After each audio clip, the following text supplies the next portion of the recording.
川普把战斧巡弋飞弹当作谈判筹码，究竟是威慑力还是口头戏码？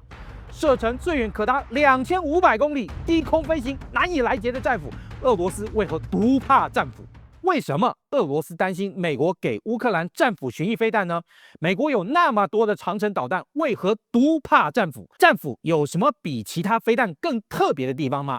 这个就必须要讲了。其实战斧巡弋飞弹这个飞弹本身开发其实是一个非常长远的故事。在飞弹的发展史上，它跟鱼叉反舰飞弹，它们其实是兄弟姐妹哦。但是呢，两种飞弹的射程我可以说最后完全截然不同。那战斧巡弋飞弹，它当初开发的时候呢，最主要就是要能够为低空突穿进入苏联内部，然后攻击苏联境内的重要目标而设计的。以战斧巡弋飞弹来讲，过去美国要对苏联发动攻击，不外乎包含利用像核子轰炸机、弹道飞弹前舰打弹道飞弹，不外乎利用洲际弹道飞弹。但是，美国过去跟苏联的这种相互保证毁灭时代，你用到这些各种武器呢，基本上来讲，俄罗斯好，你要来，我也就不怕你，我就对付你，我就跟你1对1的跟你来换。但是如果说今天美国发射这个战斧巡弋飞弹，大陆翻成巡航导弹，这个战斧巡弋飞弹它发射以后，最可怕的地方在哪里？它可以用低空无声无息的突袭的这样的方式飞进你的领空。也就是说，如果当它从这个发射机上发射了，不管是军舰也好，轰炸机也好，或是前舰各种的这样的方式发射之后呢，它可以以这种所谓的树梢高度就是树顶的这样的高度，然后来进行飞行。那我们知道，对于这个飞行器来讲，你飞得越低越难侦测，而且呢，如果以树梢高度来说的话，对于很多防空系统来讲，是根本难以侦测这个飞弹的这样的存在。再加上战斧巡弋飞弹其实不是很大颗它并没有像一架飞机那么大，而是呢比鱼叉飞弹大不了太多的一款飞弹。那这个战斧巡弋飞弹在飞行的时候，其实以这个第一次波湾战争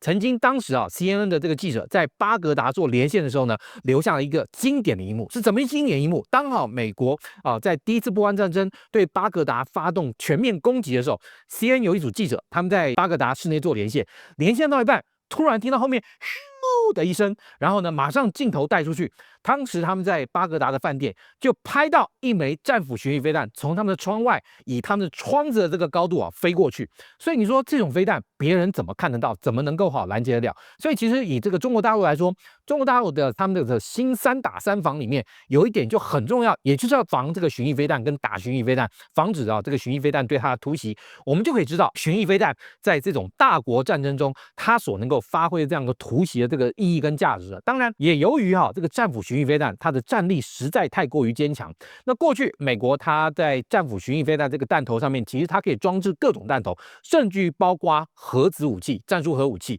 那其实后来在这个美国跟俄罗斯签订了这个战略核武的这个架构下，那这个战斧巡弋飞弹本身它可以携带核弹头，但对不起，它不可以随便的部署到前线。也就是说，如果今天你美国要把这个部署了核弹头的这个战斧巡弋飞弹弄到前线去的话，那到时候有了任何状况，俄罗斯都会对美国发动大规模的毁灭性反击。所以在这个情况下，我们刚刚讲战斧巡弋飞弹，第一，它飞得低；第二，它本身的战场突防性非常高；第三，它其实由于体积并不大，所以它的逆动性很好。最可怕的是，战斧巡弋飞弹它本身具备一个叫做 terrain following， 英文叫 terrain following， 翻成中文叫做地貌追演的这样的方式。所以这个地貌追演它怎么追演呢？战斧飞弹在发射出去以后，飞弹的前面的这个雷达罩里面有一个小雷达，它会对地上做扫描。也就是说，它呢，第一，它会扫描它飞弹路径的这个下方跟前方。如果当这个飞弹前方的地形改变了，它扫到之后，这个飞弹呢就会开始自动的拉高。同样的，当它飞越了一个小丘陵，然后发现前方这个地表开始向下的时候，它也会跟着地表这样飞下去。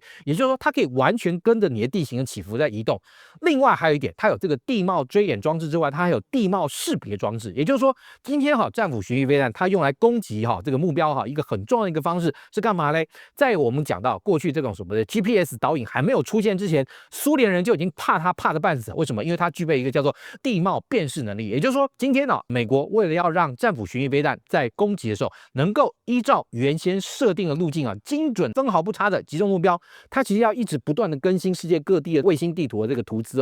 也就是就是说它要透过这个卫星影像，然后呢让这个战斧巡弋飞弹可能呢飞过这个路线呢，都要把它做成跟地貌相关的这样一个移动性的这样一个地图，然后呢灌到战斧飞弹的这个小小电子脑里面。也就是说，战斧巡弋飞弹在飞行的过程中，它呢不但就是我们刚刚讲的可以追踪这个地貌的变化，还可以干嘛呢？它去侦测，比如说，这边有一栋房子，这边有一个什么，扫描过去以后呢，确定这个几个特征都符合，我现在就是飞在我要预定的这个路线上。那当然啦，也许就有人说，其实你要防战斧飞弹也不难，你知道2、3个月就在各地搭盖一些违章建筑在美国卫星影像能够更新之前，你就赶快把这个重要目标附近的这个地貌全部改变一遍。那当然，在古时候这招也的确是有用，但是呢，现在随着这个 GPS 卫星定位这个导引这个方式大幅精进以后，这个方式也不见得管用了。再加上我们刚刚讲到，战斧巡弋飞弹它现在的导引系统里面会有多种输入的这样的方式，包含地貌追演，包含这个地形辨识，包含惯性，然后包含卫星定位等等，它都会集聚一身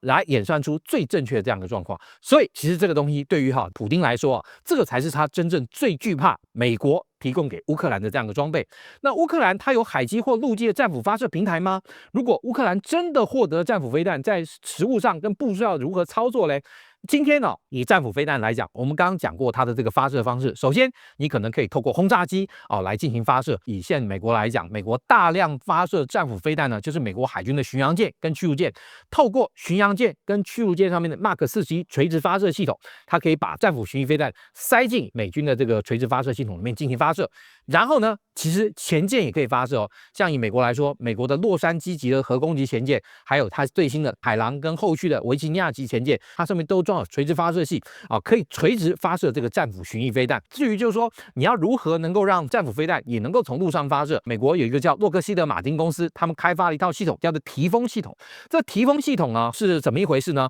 它本身就是用一组4管的 Mark 41垂直发射器，然后装在一个什么嘞？装在一个货柜车里面，然后等到提风系统跟这个 Mark 41的垂直发射器，还有里面的弹到达目标之后呢，将它垂直布放，而且呢在地面固定，可以呢迅速的发射这个战斧巡弋飞弹还有标6飞弹。那当然，战斧飞弹如果跟着这个提风系统一起交给乌克兰的话，那乌克兰它其实就可以透过提风系统搭配战斧飞弹来对俄罗斯形成非常大的这样一个威胁。不过当然到目前为止看起来，川普虽然事前曾经提说准备要把战斧飞弹提供给这个乌克兰，但实际上这个事情兹事体大。显然，普丁跟川普之间这个通话，普丁已经就这个问题呢，向川普方面提出正式的这样的警告。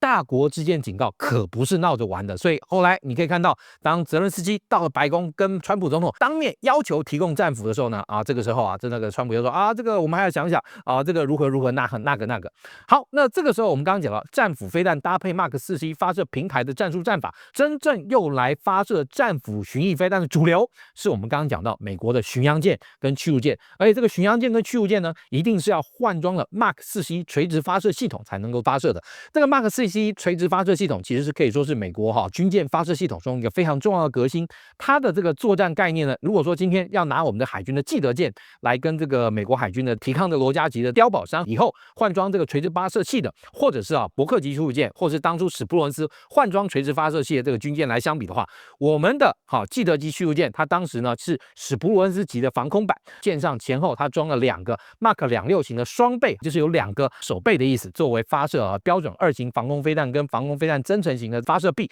前后可以各发射4枚。如果说今天我们在发射 Mark 26的时候呢，它其实本身的发射飞弹的数量也是有限定的。我印象中大概差不多1分钟可以发射大概差不多20枚上下我印象是这样。如果今天在相同的位置，你不管是在提康德罗加或者是后续的一些其他的驱逐舰上相同的位置，它其实可以换装一个64枚的垂直发射单元，而且以1秒钟1枚的这样的方式发射。所以你看，如果说今天当初没有换装这个垂直发射器的，那这个时候你的每分钟的发射的飞弹的数量呢是远低于垂直发射系统。为什么？因为你大概以双臂发射的话，1分钟大概20枚上下或20多枚上下，跟1分钟能够发射60枚，这个差距是非常大的。以美军的61管的垂直发射系统来说的话，它大概前后1分钟就可以把所有备弹全部射光。那这个射速是非常可观的。这也是它跟 Mark 41这个垂直发射系统搭配可以说是非常重要的一个部分。那你现在美国驱逐舰上来讲，大概前后加总起来大概差不多有96枚的这样一个备弹。那这个96枚备弹里面咸性大概通常会有1/3左右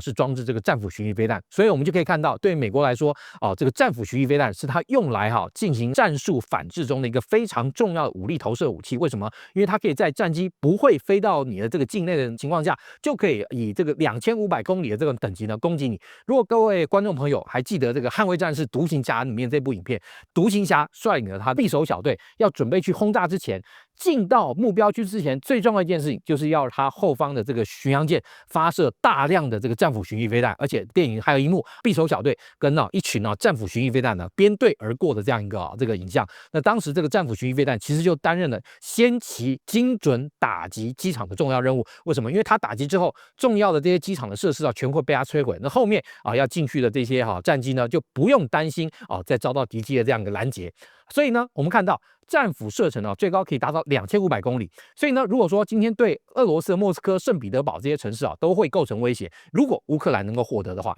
部署在前线或后方对战局的影响会是怎么样？其实可以说非常大。因为对于俄罗斯来说，俄罗斯今天要对乌克兰发动军事攻击的话，那它其实可以动用到的装备可以说非常多，而且最重要的是，俄罗斯它今天还可以透过远离前线的这些军工设备的生产工厂，源源不断的生产或改造过去的这些武器装备，然后运到乌克兰前线。所以为什么现在乌克兰前线处处都属于守势，而且处处被俄军这样的蚕食鲸吞的这样的方式被俄国又夺去了不少土地呢？就是因为对于乌克兰来说，应对到俄罗斯这样一个大体量的这样一个敌人来讲，俄罗斯它可以透过不断的这样一个加工，或把过去的这个战车拿来修改，然后修改之后就源源不断的投入这个前线。虽然说我们看到现在乌克兰前线被无人机彻底改变了原先这个战场的这样一个样貌，但是不可否认的，这些传统的这个军事装备大量的投入的话，对于这个左右战局还是有非常大的影响。所以对于泽伦斯基来说，要能够拆毁俄罗斯这个战争机器，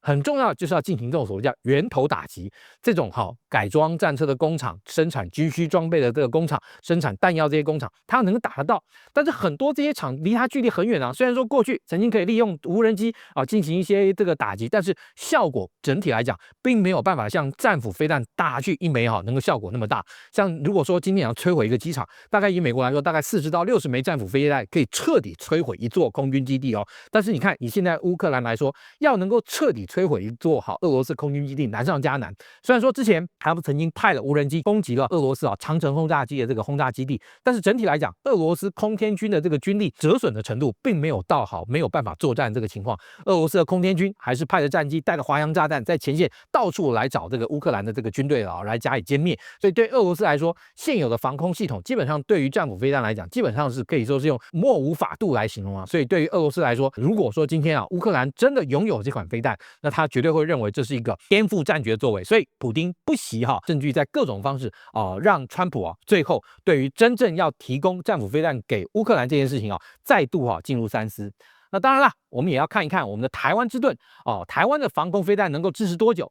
这个题目我会在我们会员专属影片中为各位资深军迷回答，请订阅频道，加入会员，解锁更多军武会员专属影片。欢迎在下方留言分享您的观点，我们下周晚上8点再见。